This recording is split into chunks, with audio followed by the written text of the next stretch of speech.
Hola amigas y amigos, muy buenas tardes. Estamos en una nueva sesión de Museos en Cuarentena por Museo de los Museos, este espacio de colaboración entre amigos y colegas de Iberoamérica, donde reflexionamos sobre el contexto de museos y cuarentena específicamente.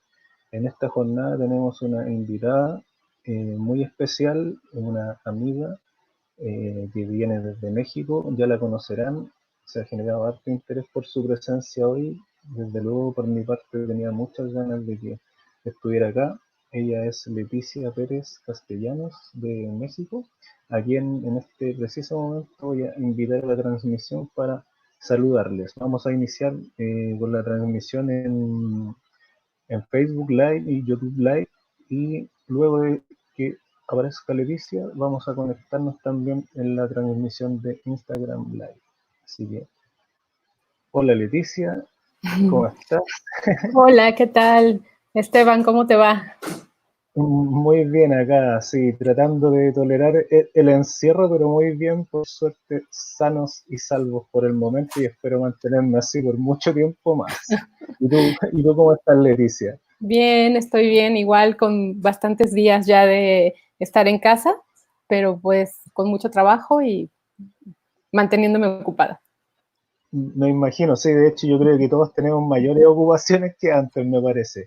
Oye, Así Leticia, es. antes de comenzar y de presentarte también, quisiera que nos conectásemos a la transmisión de Instagram Live y partimos Ujú. también con esa pequeña introducción donde voy a comentarles un poco de tu bio a los que se conectan también por esa transmisión. Así que te voy a enviar la Claro que sí. invitación en este preciso momento por Ujú. el Instagram y partimos de inmediato. Entonces aquí ya partí con el envío en Instagram. Así que hola, muy buenas tardes a todos también los que se están conectando desde Instagram. En este preciso momento estamos partiendo una nueva transmisión de Museos en Cuarentena. Este día recibimos a Leticia Pérez Castellanos, a quien voy a invitar en este preciso momento para partir con la transmisión también por el Instagram. Así que ya, perfecto, vamos a esperar que te conectes y partimos como de costumbre, Leticia. Ujú. Hola, hola. Hola, hola. Dame un segundo, voy a bajar el volumen de mi... Ahí sí, me parece. Sí, Sí, estamos ok ya ahora. está. Perfecto, perfecto, Leticia. Oye, tenemos muchos conectados ahora, se va conectando mucha gente también en el Instagram, así que muy agradecido también por la sintonía de hoy, por el interés que generó tu colaboración esta tarde. Para los que se van conectando y quienes no conocen a Leticia, que me parece que son muy pocos, ella es una museóloga mexicana, es especialista en estudios de público y museos. Además es profesora en la Escuela Nacional de Conservación y Restauración y Museografía. También coordina la serie digital Estudios sobre Públicos y Museos, y tiene un blog que es muy interesante, que creo que ya somos muchos sus seguidores, que es el Diván Museológico, donde publica todas sus reflexiones al respecto. Así que, bueno, reitero la bienvenida, Leticia, para la gente de Instagram por acá, también para los Sí, Facebook gracias. por este otro lado. Y bueno, partimos como todas las semanas. Uno de los intereses también de Museos en Cuarentena es, bueno, en primer lugar, saber en lo personal cómo estás viviendo este proceso que es bastante intenso, complejo, inesperado también para todos. Y en segundo lugar, que nos contara un poco cómo se está viviendo también a nivel país en términos de salud pública en esto de la pandemia del coronavirus. Así que te invito a que nos comentes un poco cómo va toda la cosa ahí en México. Sí, pues a nivel personal yo estoy bien, estoy en casa con la familia y estamos con salud.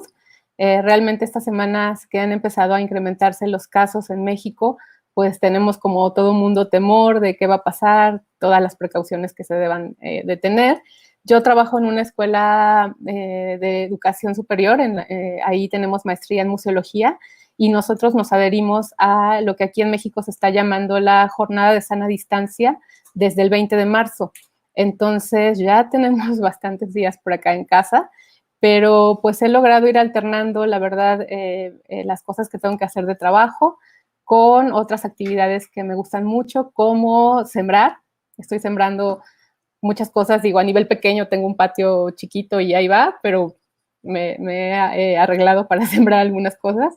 Y también me gusta escribir recetas de cocina, tengo otro blog de recetas de cocina y también he recibido colaboraciones, me encanta, el diván, entonces he estado con mis clases, siguiendo mucho en redes todo lo que está pasando, todo lo que todo el mundo está comentando desde diferentes arenas, de repente un poquito ya saturada también con eso, pero pues ahí vamos bien.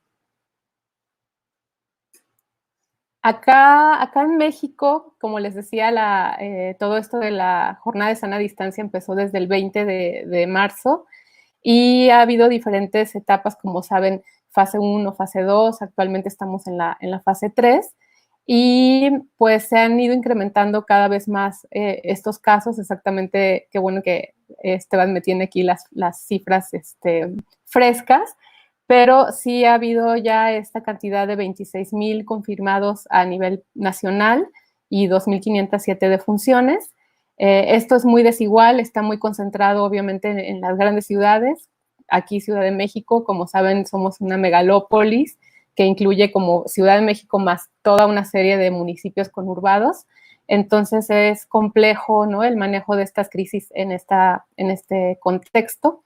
También otra particularidad acá en México que muchos países en Latinoamérica compartimos es este asunto de no poder mandar a todo el mundo a su casa con una restricción como podrían ser los toques de queda, ¿no? Porque pues tenemos un amplio sector de trabajadores informales que no están protegidos por ningún sistema de salud, que no tienen prestaciones, que si no salen al día a trabajar, no van a tener para poder comer ese día, ¿no? Entonces, el gobierno no ha implementado un toque de queda o medidas restrictivas muy fuertes.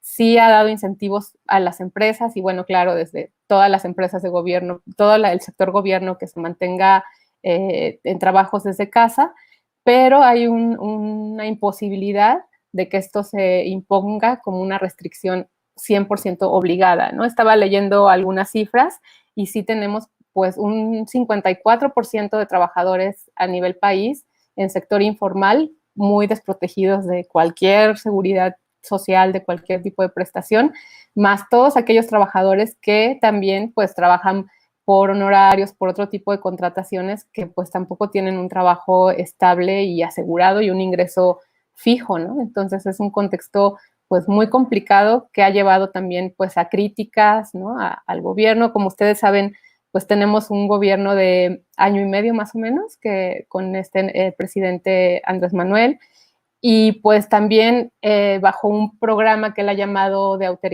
austeridad republicana han venido recortes desde el inicio de este sexenio y ahorita con el coronavirus se hicieron recortes todavía más brutales, por así decir, a muchas áreas, incluyendo cultura. Uh-huh.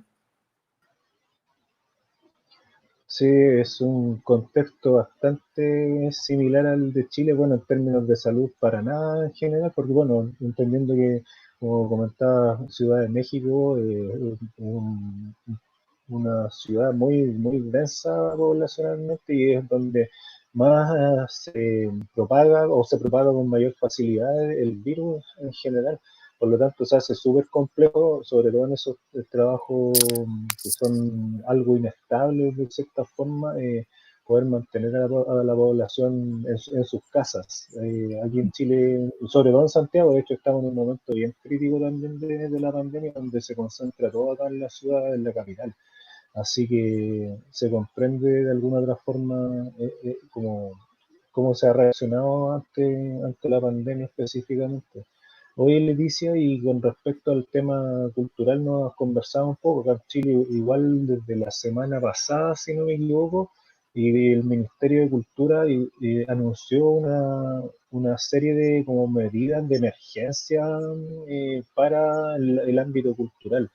Si bien en este caso en particular todavía no se menciona específicamente cómo se van a aplicar esas medidas, hasta hay una definición, sin embargo no hay una metodología clara aún para ese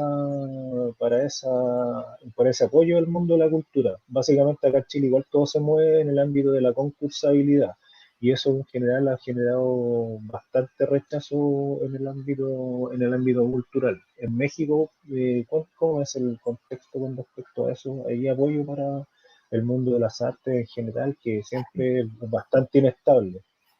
Bastante inestable. Pues es complicado por lo que les comentaba hace un momento con este programa de austeridad que tiene el gobierno federal a nivel de todo el país. Se han tomado muchas medidas de recortes en diferentes áreas y venían estas medidas ya desde el año pasado, pues afectando a diferentes sectores. Pero ahorita con la crisis del coronavirus, pues hay como toda una reasignación de recursos hacia el combate, la instrumentación, echar a andar todo un sistema de salud que venía ya con muchos problemas de tiempo atrás, reconversión de hospitales, pues digamos, una reconfiguración en los presupuestos que han llevado a anuncios de recientes semanas a un corte de presupuesto de los institutos que son federales, que pertenecen a la Secretaría de Cultura, el Instituto Nacional de Antropología e Historia y el LIMBA, que es el de Bellas Artes, a recortes del 50 y hasta el 75% de sus presupuestos para proyectos y para contrataciones. Entonces, esto es un panorama muy complicado, más otra serie de medidas que se están tomando, como por ejemplo, en lugar de que se cree un fondo de apoyo, ¿no? En este tiempo de contingencias, se desaparece un fondo que existía, ¿no? El Fondo para la Cultura y las Artes, el FONCA, por otro tipo de disposiciones presidenciales, pues ha sido terminado. Se supone que va a entrar en una transición a asimilarse a la Secretaría de Cultura en otro esquema, pero en todo este panorama, pues la situación es muy desconcertante y muy difícil para quienes trabajamos en sector cultura, de qué va a pasar con becas que había, con becas que estaban pues ahí otorgadas incluso, ¿no? Unas que venían a concursarse, apoyos que se bajaban por este tipo de fondos. Entonces es una situación compleja. Y en el caso, por ejemplo, del INA, del Instituto Nacional de Antropología e Historia, pues consideremos que no solo tiene, por ejemplo, museos, sino zonas arqueológicas que también están cerradas y que no están recibiendo los fondos que se recibían por turismo, taquilla, etcétera, ¿no? Entonces, estamos como en una cuerda floja con, pues, haber quitado todo lo que aportaba la visita, los fondos que se captaban por ese lado, más los recortes que vienen del otro. Entonces, sí es un panorama bastante complejo. Está súper complejo su panorama. Acá todavía en el ámbito público no se realizan recortes específicos, pero sí se avisoran para el 2021 que se apliquen sobre todo en las instituciones culturales. Como siempre lo decimos, como que la cultura termina siendo el pariente pobre en todos los ámbitos, sobre todo presupuestarios. Así que, claro, nos espera un panorama a corto y mediano plazo bastante oscuro. Así que, muy mala cosa. Y en el ámbito privado, Leticia, ya entrando también como específicamente en tu expertise, que es los museos, ¿cómo anda el tema? Porque, bueno, hablamos con los otros colaboradores las semanas anteriores también, que por lo general, claro, como los fondos públicos igual dan cierta estabilidad a los funcionamientos de los museos, pero en el caso puntual de las instituciones privadas es bastante más complejo. Si bien no tienen, hay veces que tienen financiamiento o apoyos de empresas privadas, pero en otros casos se sustentan por lo que tú comentabas, la taquilla, y entran en crisis, empieza de todo el tema de la desvinculación de trabajadores. ¿Es similar el contexto en México? Sí, sí, sí, es similar. En el caso de los museos, Por ejemplo, estos museos privados es el 24% de todos los museos que tenemos aquí en el país, ¿no? Entonces, es un sector que claro que se ve afectado comparativamente a todos los museos públicos que están sufriendo todo este recorte, pero los museos privados pues luchan contra tener sus propios fondos como tú has comentado. Sé y tengo noticias de que justo un grupo de directores y trabajadores de museos privados se ha estado organizando para ver cómo harán frente a esto. Pero bueno, no es algo que esté publicado o ya haya permeado. Sé que sí están como tomando medidas y reuniones pues para ver cómo enfrentarlo, ¿no? Y el problema es que sí, otros fondos que venían, que aún siendo museos privados podían acceder vía estas becas, estos estímulos, pues son los que se ven recortados ahora con todo este otro panorama de austeridad. También pienso que aunque sí tenemos muchos museos públicos, estos museos siempre han empleado a trabajadores y profesionales de la cultura vía contrataciones que son externas, ¿no? Este famoso sistema de outsourcing o acá de extra contratación. Y entonces todos ellos pues están parados porque no están siendo contratados para servicios que estaban en marcha, ¿no? De exposiciones, curadurías, programas, etcétera. Y si bien la Secretaría de Cultura impulsó una buena programación, hay que decirlo, bajo un hashtag que se llama Contigo en la Distancia, y ha estado trabajando mucha gente en esto, sacaron una convocatoria para que artistas y personal pues del ámbito pusiera propuestas y que iban a ser propuestas pagadas incluso, pues también hubo noticias muy desconcertantes de falta de pagos, problemas en la estructura, de cómo presentar tu propuesta, quién ganaba, cómo se asignaba, o sea, es un poco caótico este momento, la verdad. Sí, lo imagino, debe serlo. Bueno, acá en Chile pasa exactamente lo mismo, como esos profesionales que acá se les llama profesionales a honorarios, también están viviendo la misma complejidad y es por eso que en el caso de Chile se anunció estas medidas, pero en realidad no dista mucho del contexto normal y es básicamente esa es una de las críticas que se extendió en el mundo de la cultura, que básicamente todo esto se ciñe a la concursabilidad de esos fondos de ayuda y básicamente tampoco está asegurando el bienestar y el trabajo de esas personas. Así que, claro, nos encontramos con un contexto súper complicado para todos. Sí. Así que hoy Leticia, y ahora entrando ya de lleno a tu tema, quisiera saber también, bueno, estuve revisando tus reflexiones en el diván y me parece súper interesante sobre todo el enunciado del día de hoy, donde tú, claro, donde tú dejas entrever, bueno, ¿qué pasa con los públicos cuando los museos están cerrados? Efectivamente, y también recuerdo que lo conversamos en la primera sesión con nuestra amiga de Colombia, Tatiana Quevedo, donde ella hacía una reflexión bien crítica con respecto al tema, sobre todo de los estudios de público específicamente, y mencionaba o sea, si es momento idóneo en que las instituciones cambien un poco el giro con respecto a los objetivos de sus evaluaciones. Específicamente lo hacía hablando de que en general todos se centran en la cuantificación del público solamente. Pero en este caso, claro, ella decía que era también viendo el problema como una oportunidad de darle un giro a aquello y poder empezar a evaluar, a tomar en cuenta otros aspectos mucho más específicos, más cualitativos. ¿Qué te parece a ti esa reflexión de Viviana, esa de Pues es Tatiana? que este escenario que nunca imaginamos, o si lo imaginamos, estaba solo en nuestros sueños y pesadillas más tremendas, y también en la ciencia ficción, Sí, nos tal cual. pone en un contexto y en unas circunstancias muy complicadas, pero también pues una ventana de oportunidad, ¿no? Para trabajar en los museos desde otro punto de vista. Y aunque sí, la tendencia cuantitativa y de llenar las salas y de tener grandes exposiciones, pues era la que venía arrasando todo, ¿no? Y poniendo la maquinaria en marcha y haciendo que todo el tiempo hubiera este tipo de proyectos, pues ahorita en este momento quedó parada, ¿no? Porque, como dicen, hay objetos de arte y colecciones que están varadas, ¿no? En los museos a donde fueron prestadas. Está complejo ver cuándo van a volver, está complejo ahorita, la mayoría de los museos tienen las puertas cerradas como medida de la emergencia sanitaria.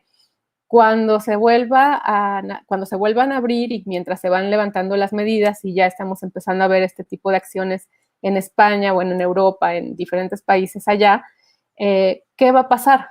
Porque sabemos que el virus no está controlado, que estas son medidas paliativas para poder evitar este colapso de los sistemas sanitarios, etcétera, pero el virus no está lejos todavía de ser erradicado o controlado. Entonces, muchas de los espacios públicos, especialmente estos que concentran multitudes, van a tener restricciones, ¿no? De cómo, cuántas personas recibir, cómo va a ser el control del aforo, cómo se van a gestionar estas entradas. Y entonces la verdad es que el número ya va a quedar pues subsumido a otro tipo de consideraciones, ¿no? Consideraciones, por ejemplo, de salud. Y aquí en varios foros se han estado hablando de qué vamos a hacer para que la gente se sienta confortable para regresar a los museos. Porque una cosa es que los gobiernos puedan retirar, digamos, sus medidas y decir, ok, en esta paulatina vuelta a la apertura ya pueden recibir públicos, y otra cosa es que los museos van a adoptar medidas para generar confianza, y los públicos que tanto van a poderse sentir confortables volviendo a estos espacios que todavía van a implicar un tipo de riesgo. Entonces, necesariamente sí nos tenemos que ir a otro tipo de estudios, de consideraciones que no van a ser únicamente cuantitativas. Y aquí yo creo que el área de estudios de públicos, que sí es muy sesgada la idea a que se trata de encuestas y que se trata de cuestiones cuantitativas, creo que abre una oportunidad muy amplia para conocer otro tipo de experiencias y documentarlas y ofrecer evidencias de que las instituciones, los museos, nuestro trabajo otorga un valor, tiene un valor. Y súper interesante porque, claro, con este nuevo cambio como de paradigma y entendimiento en general por las personas que no son quizás especialistas en el tema, se abren como otras puertas de estudio. Como también leí en tu blog, claro, hay un giro a que estos no públicos sean entendidos ahora como nuestro público real. O sea, de hecho, toda esa experiencia física actualmente se perdió, y las instituciones traspasan su gestión, sus experiencias al mundo de la virtualidad. Tú ya lo mencionaste al principio, de hecho, como que creo que nos pasa a todos, hay una especie ya, creo que aquí en Chile vamos, si no me equivoco, como en la séptima o octava semana de cuarentena, y hay un agotamiento importante en términos de la virtualidad, como que nos tiene bastante cansados, incluso estresados, y hay como un afán de poder desvincularnos un poco de eso. Por lo tanto, como pasando a ese tema específico, como que también de las evaluaciones de lo que están generando como contenidos educativos o experiencias en los museos en este contexto. Bueno, ¿cuál es tu impresión al respecto? Y si a través ya de este tiempo has podido profundizar un poco más con respecto a las evaluaciones de esas mismas acciones que están desarrollando los museos. En algunos casos, como también escribiste en tu blog, y sobre todo las instituciones más grandes, como más sólidas, por así decirlo, ya venían trabajando desde el mundo de la virtualidad. Sin embargo, ahora, por obligación, por tratar de visibilizar un poco o mantenerse vigentes los trabajadores, como de alguna otra forma demostrar de que se sigue activos, se están generando muchas estrategias, pero al menos desde mi punto de vista, muchas de ellas son bastante desechables desde la lógica incluso como del capitalismo, o sea, como mucha cosa para la inmediatez y no tanto como para que esas iniciativas sean más profundas, significativas y perduren. Cuéntame un poco más de eso. Pues, mire, lo que pasa es que sí, siempre antes de esto y ahora, siempre ha existido una desigualdad, ¿no? Al acceso y a la participación en estos espacios. Pero ahora las desigualdades se trasladan como a otro ámbito, ¿no? Antes podía haber, y bueno, y eso ha estado muy estudiado a lo largo del tiempo, de cuáles eran esas barreras que impiden que la gente participe, y sabemos que amplios sectores de las poblaciones en muchos países no son visitantes asiduos a los museos y a otro tipo de manifestaciones culturales. Pero ahora pues también hay desigualdades, ¿no? En este momento, aunque se ha transferido y aunque el Internet pues abre una ventana y abre una puerta muy amplia, pues también debemos pensar que sigue habiendo una esfera, un área de la sociedad que no está accediendo a estas propuestas. Y ahí hay muchos motivos, ¿no? Ahí podemos ver tanto el tema de esta llamada brecha digital, ¿no? De quién tiene acceso a un buen Internet, a un buen equipo de cómputo, pero también a circunstancias internas de los hogares, ¿no? ¿Cuántas personas viven en una casa? ¿Cuántas comparten el único ordenador, computadora que existe? En cuestiones de salud, ¿no? La gente que ha estado enferma ahora, pues, ¿cómo va a acceder a esto? También cuestiones de intereses. Por supuesto que esto es como la parte muy, muy principal. Y tanto antes como ahora, pues había personas que estaban motivadas por sí mismas a visitar los espacios, a ir a los lugares, como otras que se iban ahí pues llevadas por una tarea, ¿no? Por una circunstancia ajena. Entonces, ahorita también yo me pregunto, ¿cuántas de estas personas que están accediendo a los museos vía Internet son personas motivadas por algo interno o son también quienes tal vez les están dejando tareas escolares o quienes tal vez fueron a dar ahí de casualidad como en este asunto de estar pasando canales en la televisión y prenderte un momento en alguno de ellos? Pero bueno, de los que sí están visitando por una motivación interna y un interés personal, ¿qué es lo que ellos están buscando? ¿No? Sí, también había habido algunas estadísticas de que las visitas y esto es como para grandes sitios de internet, ¿no? Por ejemplo, el Museo del Prado, que había incrementado la visita a su sitio web a partir de la emergencia, como creo que hasta 400%. Pero aquí vamos otra vez al tema de los números. O sea, 400%, pero ¿qué pasa con esas personas? ¿Se quedan más tiempo, se quedan menos tiempo, visitan el mismo tipo de contenidos que antes, tienen un comportamiento distinto? ¿Qué están buscando, ¿no? ¿Qué es lo que están queriendo encontrar de esa experiencia digital?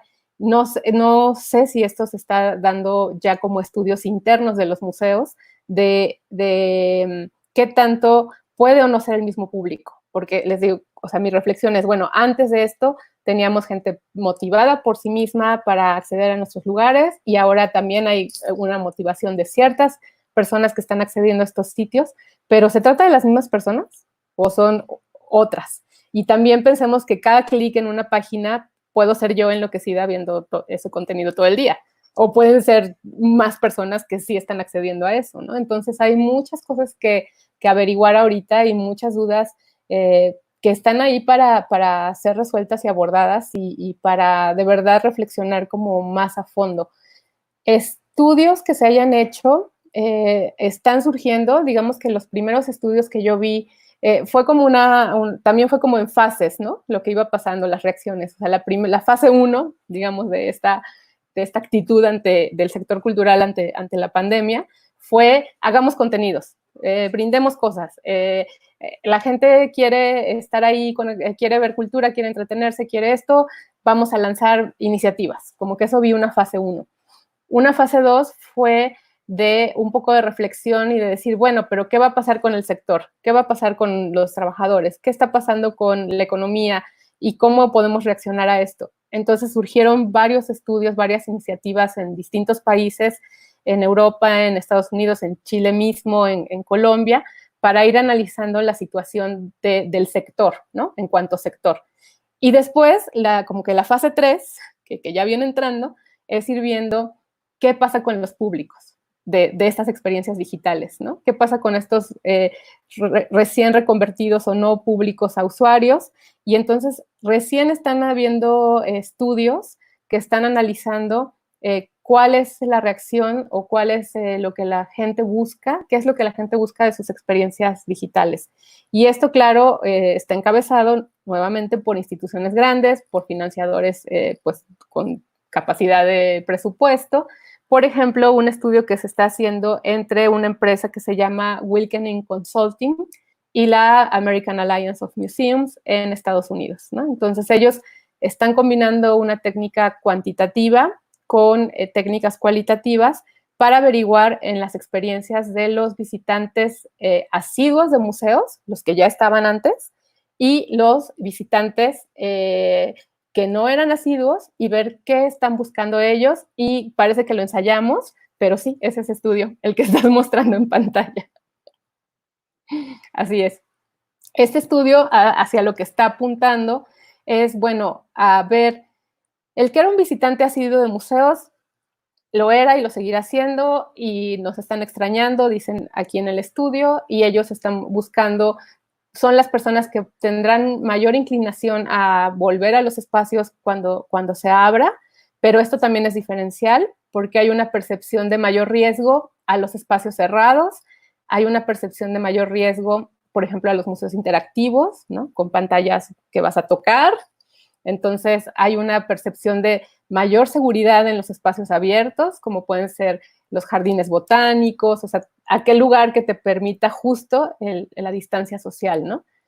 Ahora, entre esas personas que ya eran visitantes asiduos, que son nuestro público cautivado desde siempre, sí están buscando, aquí este estudio lo muestra, sí están buscando contenidos digitales, pero en diferentes medidas, ¿no? Ahí el estudio apunta a que las familias sí quieren contenidos para sus hijos, para que puedan hacer actividades y puedan estar entretenidos y pasando un buen momento en casa, pero sin que esto demande o materiales complejos que no tenemos, que nadie va a salir a comprar, pero que tampoco demande una alta supervisión del adulto, porque el adulto está aquí trabajando, tratando de resolver mil cosas, cuando al lado, pues el niño estaría preguntándole, ¿y aquí qué sigue? ¿Y aquí qué hago? Y entonces aquí en esta investigación muestran que pues hay que sean actividades sencillas, que autoconducidas por los niños, y lo mismo para los profesores, ¿no? Sí puede ser, el museo sí puede dar una ayuda al profesor, pero depende cómo está estructurada la actividad para que no le demande que el papá o el padre de familia, el cuidador, quien está a cargo, le tenga que ayudar. Y en cuanto a los adultos, esto es muy interesante porque ellos no, bueno, la gente que entrevistaron no está buscando estos contenidos digitales y son muy interesantes las razones, ¿no? Porque dicen que algunos por falta de tiempo, otros también por el cansancio de la pantalla, que ya lo mencionaba yo, por una percepción de que las actividades que se están generando son para los niños y porque no se les ocurrió, así lo declararon, no se les ocurrió, o por un asunto de ansiedad, ¿no? De no, estoy ansioso, no puedo dedicarme a esto. Y también, ¿qué están buscando? Ellos quieren, lo que dicen acá es escapar, ¿no? Distracciones, quieren esperanza, que es justo esta parte del estudio, quieren contextualizar la pandemia, lo que está sucediendo, por ejemplo, en términos históricos, y también quieren tener conexiones sociales con otras personas, incluso a la distancia. Y este hallazgo es muy interesante porque muchos estudios que se habían hecho anteriormente sobre las experiencias de los visitantes en el museo quedaba muy sobrevalorada, no sobrevalorada, sino bien valorada el aspecto social de la visita, ¿no? Entonces aquí hay una coincidencia de que la gente cuando visita un museo en físico otorga mucho valor a la convivencia y a la cuestión de la interacción social, y es algo que también se está reflejando en lo que están buscando de su experiencia digital. Exactamente, a mí comparto y bueno, estaba súper interesante, habíamos visto el mismo estudio, de hecho lo compartimos también en Twitter y a mí me pareció increíble los resultados y efectivamente una de las cosas que me llamó también la atención es que la gente relegó el valor incluso de las mismas colecciones, como del contenido que siempre se pone tanto en énfasis en la experiencia museal, siempre se le ha otorgado, y que me disculpen mis amigas y amigos curadores, pero siempre se ha otorgado un valor extraordinario al resto de los miembros de los equipos de los museos, sobre todo educadores, personas que se vinculan con las comunidades, pero en este caso queda en evidencia ese como espíritu social o el rol social de los museos, la importancia que tiene para las personas. Hoy en día lo que está buscando la gente, y entiendo también antes de que pasara la pandemia, no solamente es contenido y ese contenido venga de una forma unidireccional desde las instituciones, sino que más bien se construya colaborativamente en una instancia como de diálogo entre las personas, ya sea con las personas de los mismos museos o bien con grupos sociales que integran las comunidades de estos espacios. Así que me parece como súper interesante y qué bueno que hayas tocado ese tema. Y yo, como dijiste, pues parece que lo teníamos coordinado, pero no. Habíamos estado revisando el mismo material que Sí. a mí me parece muy potente. Después lo vamos a compartir igual en las redes sociales para que puedan verlo con más detención. Pero Así que voy a... Dime. algo que mencionaste es muy interesante porque en algunos estudios previos, además longitudinales, por ejemplo, de 10 años, combinando técnicas cualitativas y cuantitativas en museos del Smithsonian, ellos encontraron justo que las personas tenían intereses por 4 tipos como de actividades o de experiencias en el museo. Una estaba basada en los objetos, que es como el que quiere ver la colección, el detalle, que se va a meter ahora al Google Arts a ver los megapíxeles de las piezas, ¿no? Todo lo que está atrás. Otros son los que tenían interés por las personas, y esto es más un interés por las historias, ¿no? ¿Qué hay detrás de este objeto? ¿Quién lo hizo? ¿Por qué? ¿Cómo llegó aquí? O cosas más como íntimas de qué hay detrás de este objeto. Otros tenían interés por las ideas y son los que buscan mucho más como el dato, el contenido histórico, todo este asunto que puede dar la investigación en los museos. Y otros son los que tenían inclinación a las cuestiones físicas, de interacción física, ¿no? Entonces, que son los que se van a subir a un simulador, los que buscan las cuestiones interactivas o hacer otro tipo de cosas que te motivaran a moverte. Entonces, hoy en día estas actividades que se proyectan en los museos virtualmente, creo que sesgan y atienden solamente una parte de estos intereses. Ahora, también hay que pensar que los intereses pudieron haber cambiado, claro, porque es un contexto distinto. Entonces, ¿qué está buscando ahora la gente? Pues cosas como lo que dicen acá, esperanza, alivio, distracción, ¿no? Entonces, es como un cruce que yo pienso que es muy interesante de lo que ya sabíamos, de lo que la gente buscaba en su visita en el museo, a lo que ahora está buscando de su visita al museo virtual, ¿no? En otro contexto muy, muy diferente. Así es. Oye, Leticia, mira, igual quiero dar un espacio a algunas preguntas o comentarios de la gente también para interactuar con ellos, que es muy relevante también en este streaming. Así que mira, te voy a mandar voy a Sí, publicar todo esto, voy a publicar y voy a leerlo acá también para los amigos de Instagram. Acá mira, de hecho tengo una pregunta de Juan García Sandoval de España, lo voy a publicar ahora para que lo puedas ver y lo voy a leer para los amigos de Instagram. Dice, me gustaría conocer qué estrategias podríamos aplicar post-COVID-19 para convertir esos públicos de lo digital a lo presencial. O sea, aquí nos encontramos como, claro, cómo retornamos claro. ¿Cómo a lo que retornamos? hacíamos antes, Sí, wow. a esta pseudo normalidad, pero claro, es un tema bien complejo, lo hemos tratado, pero queremos escuchar un poco tu opinión al Es bien respecto. complejo. Es que yo creo que parte de identificar si son los mismos o son diferentes. Porque si yo pienso cómo voy a llevar a estos públicos de lo digital a lo físico, ¿cómo voy a tener la herramienta o el pulso para saber quiénes son? Y entonces poder hacer este salto de traerlos acá, ¿no? Entonces, creo que ahorita hay una gran pregunta de qué herramientas nos van a ayudar a identificar también a estos públicos de los espacios virtuales y digitales, y no me gusta esa palabra a mí, pero como se usa, y fidelizarlos, ¿no? O sea, cómo saber si este visitante que se está enganchando con mis contenidos hoy día es el mismo que va a venir y va a tocar a la puerta.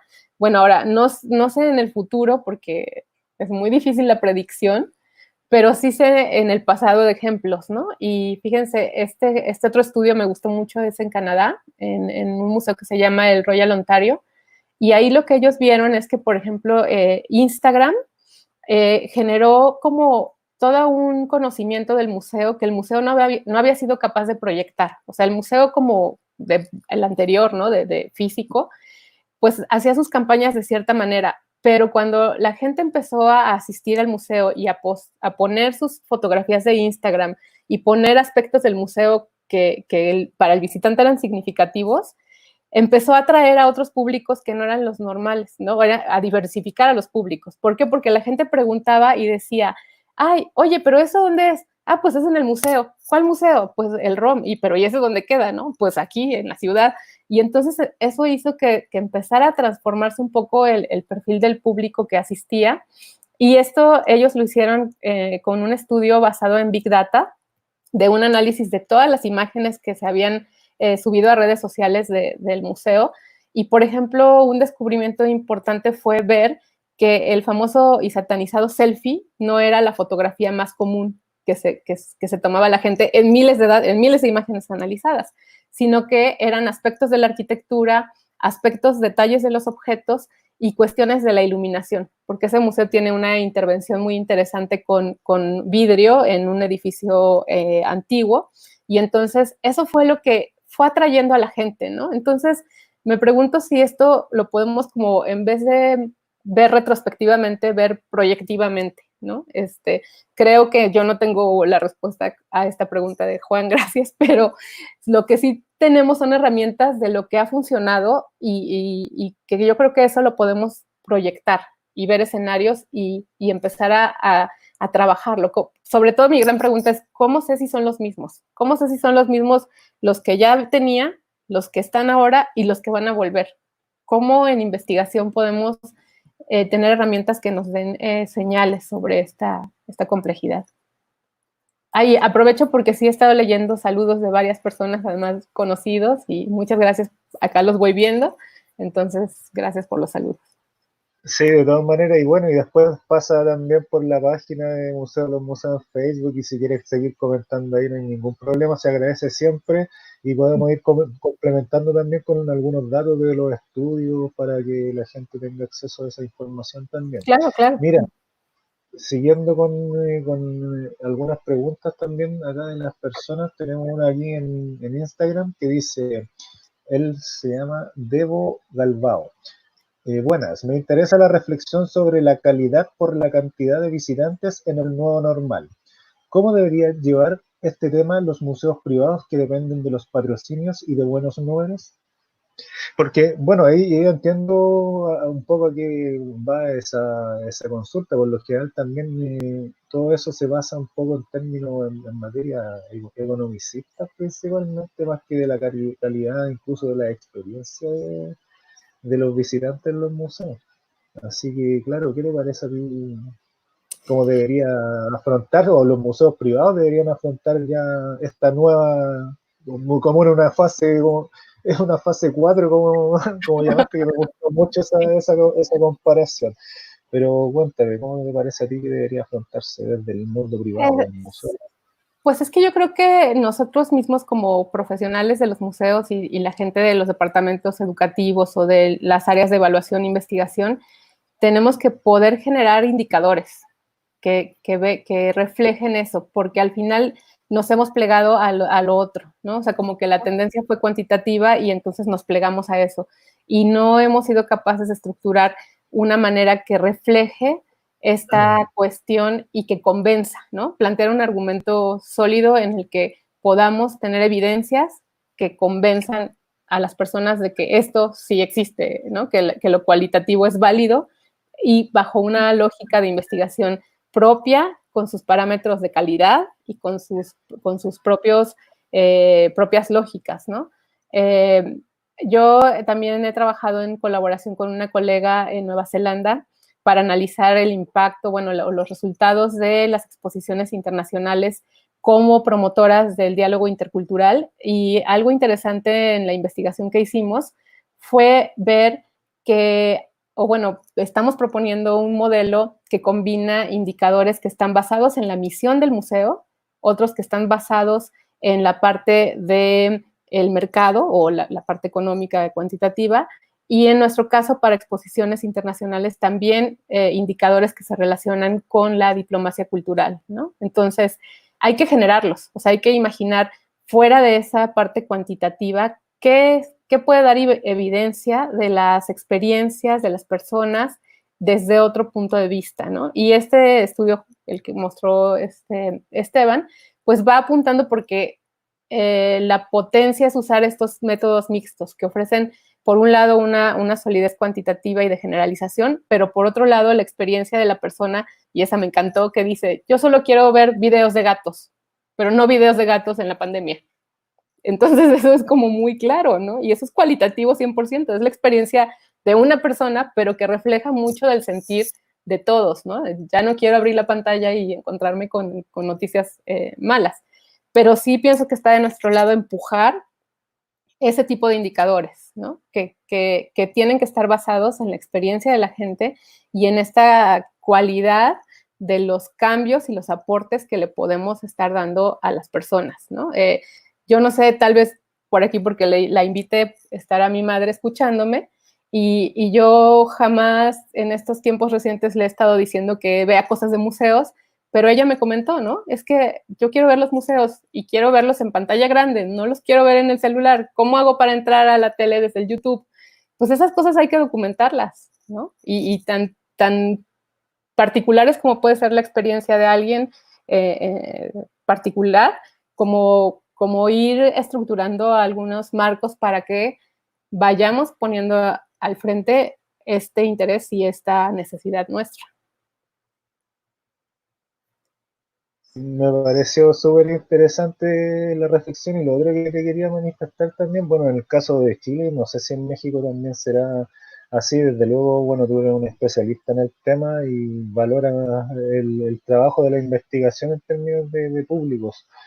Pero en Chile, bueno, salvo algunas investigaciones específicas que vienen de entes gubernamentales, los museos tampoco disponen de tiempo, recursos para hacer sus propios estudios. Y otra cosa que a mí me parece muy llamativo, los pocos que los realizan, tampoco sé si los toman mucho en cuenta. O sea, como que internamente también hay un tema que a mí me parece bien relevante como de poder mencionar. Es que, claro, o sea, todos estos estudios finalmente si no se transforman en una utilidad para las personas, o sea, los museos escuchan a sus públicos y en base a eso, a los resultados de estas evaluaciones, pueden transformarse para generar un bien para las personas. Eso yo no sé si en México también es habitual, pero acá en Chile pasa mucho. Hay instituciones que hacen estudios, pero quedan ahí quizás como los números, los datos, pero no le dan una vuelta para generar esos cambios que la misma gente está solicitando. Sí, si no hay un compromiso por la aplicación de los resultados, no lo hagan, porque van a ocupar tiempo, dinero y esfuerzo en algo que no va a conducir a una implementación real de un cambio, de una mejora en la institución, ¿no? Entonces, la mayoría de los estudios que tienen éxito y que pueden aplicar sus resultados es porque están planteados desde perspectivas colaborativas en donde todo el equipo participa y se sabe exactamente cuáles son las necesidades de la investigación por parte, por ejemplo, de la curaduría, del área educativa, y que se mantiene una constante comunicación entre las áreas para ver cómo va evolucionando esto y qué resultados se allegan, ¿no? Cuando el estudio se plantea desde el interés de un área, se hace independientemente, voy yo a lo mío por mi cuenta, voy y entrego el informe escrito, me doy la vuelta y me voy, pues hay altas posibilidades de que ese informe quede en el cajón de alguien, ¿no? Si desde el principio se maneja como una reunión, como intereses comunes, se va trabajando a lo largo del proceso participativa y colaborativamente, y además se socializan los resultados de esa misma forma, pues hay mucha mayor posibilidad de que esos resultados impacten, ¿no? y se muestren. Pero también quería mencionarles que sí, obviamente, pues es mi campo y soy partidaria de los estudios de públicos, pero también estoy consciente que esta herramienta no todas las instituciones las pueden implementar por cuestiones de presupuesto, de personal, etcétera. Pero yo creo que aún sin hacer estudios directos con el público, sí se pueden aprovechar muchas herramientas que ya han sido generadas por otras investigaciones, por otros ámbitos. Y es algo a lo que yo le he llamado como 5 actitudes para, y lo decía desde antes, ¿no?, de la pandemia, para abrir el museo al público, ¿no? Entonces, porque para mí un museo abierto o un museo cerrado no depende de esto, de puertas abiertas o puertas cerradas, o instalaciones a las que podemos ir o no ir, sino depende mucho de la actitud de todo el personal y la institución. Y entonces hablaba de como desde la empatía, ¿no? Desde la empatía, también la autocrítica es algo totalmente necesario, ser diversos e incluyentes, también el asunto de la participación y del diálogo, ¿no? Estas 5 cosas, si las vamos utilizando en diferentes niveles y estrategias, creo que pueden ser muy útiles, más allá de realmente poder plantear un estudio y estructurarlo y llevarlo a cabo. Ahorita somos todos una pista de 5 bolas, ¿no? Tratando de cachar todo. Entonces, imagínense además con el problema del cual hablamos al principio, del cual ha hablado Esteban y las otras invitadas en este programa. Además, pensar en ponernos esto de hay que hacer un estudio. No, o sea, bueno, vamos a morir en el intento, pero sí creo que podemos recabar información y cosas que ya se conocen, que ya se saben, y traerlas a la mesa y tratar de pensar con ellas, ¿no? Así es, se le dice, me parece muy certero todo tu comentario. Oye, mira, porque ya está quedando poquito tiempo, se pasa volando, como le digo todo aquí, y estamos muy, muy entretenidos e interesados. Voy a subir acá una pregunta, un segundito, acá está, mira, de Joy a J, que dice, ¿qué pasa? Espera, voy a subirlo para que todos lo vean y voy a leerlo para Instagram. ¿Qué pasa con los públicos que ya están enganchados? ¿Cómo puede ser los de la tercera edad y que la virtualidad es una barrera de accesibilidad? Lo conversamos hace unos minutos también atrás, el tema de la accesibilidad, sobre todo en términos de lo digital. Pues mira, no solo la virtualidad, sino para ellos también va a ser un problema el regreso, por lo que yo mencionaba hace rato, porque pues son poblaciones vulnerables y como esto no va a estar solucionado, pues también les va a costar trabajo volver, ¿no? Son personas pues que tienen muchos mayores problemas de movilidad, de salud, lo sabemos, ¿no? Entonces, sí hay que tener pues una creatividad y una empatía muy amplia para ver cómo podemos mantener el contacto con ellos, ¿no? Yo no sé si esto es absurdo, pero son cosas que uno va pensando en el momento, ¿no? Si mandar cartas postales, o sea, si me llega a mí una carta del museo, bueno, la enmarco, ¿no? O sea, yo no sé este esfuerzo qué tan complejo pueda ser, pero recordemos que había una vez, ahora sí que hubo una vez en la que no existía esto tampoco, ¿no? No existía el internet, había relaciones más uno a uno, charlábamos no todo el tiempo en el WhatsApp.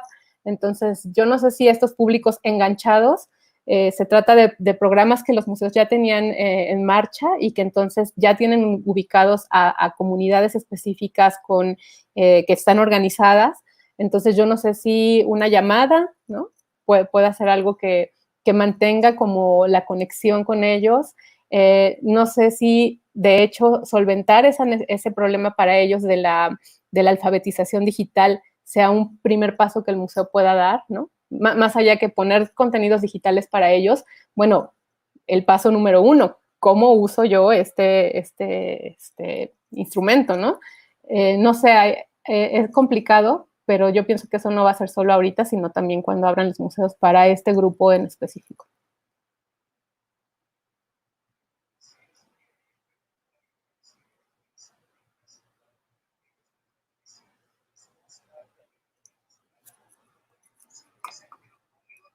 Y de las redes sociales eran distintos que los que visitaban el museo. A ver, es que no te escuché porque acá en la otra transmisión se perdió el audio. Si me puedes repetir acá. Sí. De hecho, ahora como delay parece que se subió el...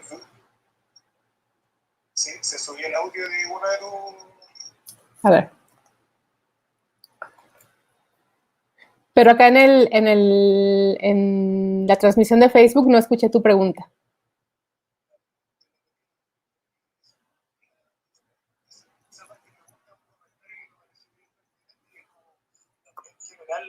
Como generalizado.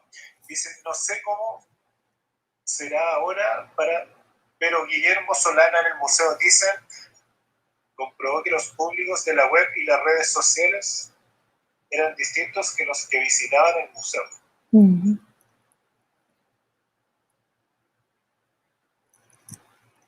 Sí, eso es parte de lo que mencionaba, o sea que ese es el escenario de cuando tenía el museo abierto y tenían sus públicos seguidores de redes. Ahora, ¿cómo va a ser la vuelta, no? Que era la otra pregunta que había hace rato. Entonces, pues sí, también pensar o preguntar, ¿no? En este caso, si eso ha variado, si esos grupos que ellos ya habían ubicado, que eran distintos a los visitantes en sitio, se han mantenido durante todo este lapso de la emergencia, o también han ido modificándose y transformándose a una reconfiguración. Entonces, es esa gran pregunta que yo tenía, bueno, ¿cómo va a ser el regreso? Y bueno, que es una pregunta que han planteado aquí también.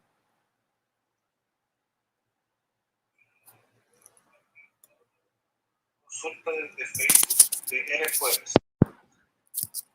Hola, Leti, ¿crees que esta pandemia evidencia que el museo debe abrir el panorama virtual más allá de fotografías de las colecciones o el espacio museal, o sea, las visitas virtuales?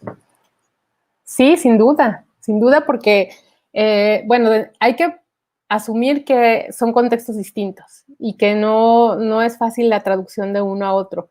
Entonces, más que tratar de emular del todo la visita al museo como tal, yo creo que hay que plantear nuevas estrategias para este entorno digital, porque por la mayor, digamos, la mejor visita que plantees virtual, inmersiva, que puedas ir caminando, acercarte a las piezas y todo, queda muy corta respecto a tú ir caminando por el espacio, acercarte, alejarte, conversar, mirar para arriba, ¿no? Y además es algo que sí se puede hacer, pero con un presupuesto súper elevado. Les voy a compartir después ahí en la página un tour que me compartió una querida amiga, que sí está muy impresionante. O sea, sí puedes como ir, seleccionar la audioguía, ir, acercarte a la cédula, mirar la obra, pero eso queda muy corto de la experiencia, digamos, real en el museo, ¿no? Entonces, hay que pensar que son medios distintos, y entonces este medio digital tiene muchas otras potencialidades que hay que explorar y explotar para poder plantear cosas de interés. Oye, Leticia, buenísimo, y lamentablemente ya estamos casi llegando al fin de la transmisión, principalmente por el límite de Instagram de tiempo. Llevamos 1 hora y 1 minuto de transmisión. Ha estado increíble hoy que compartieras tu experiencia con todas las personas que se han conectado. Lamentablemente me encantaría seguir leyendo de todos los comentarios que están apareciendo, sobre todo aquí harto en Instagram, pero como te comentaba también, la idea es que puedas darte después una vuelta por el muro de Facebook de Museo de los Museos y interactuar ahí con la gente también. Podemos ir subiendo esos artículos con las referencias de las que se conversaron para que todos se queden tranquilos. Así que te voy a dejar un minuto para que puedas despedirte, sobre todo a la gente de Instagram, porque esto se va a cortar, yo creo, como 2 minutos más, con suerte. Así que te dejo esos 2 minutos para que te despidas de la gente, si tienes alguna reflexión final. Pues y eso. Muchas gracias. Acá en Instagram veo que hay 34 personas conectadas y me gustaría que más que el 34 poderles verla, podernos mirar y poder ver quién está ahí del otro lado. Pero muchas gracias por estar aquí. Y sí, voy a dar seguimiento a los comentarios. Tengo el blog El Diván Museológico, que también bienvenidos a seguir, a colaborar. Ese espacio está abierto a la colaboración. Entonces, por favor, también compartan lo que ustedes puedan aportar. Todos tenemos mucho conocimiento y mucha experiencia, entonces me gustaría también oír del otro lado qué propuestas y aportaciones y críticas tienen a lo que yo pude compartirles el día de hoy. Muchas gracias. Y en Instagram, bueno, pues nos vemos. De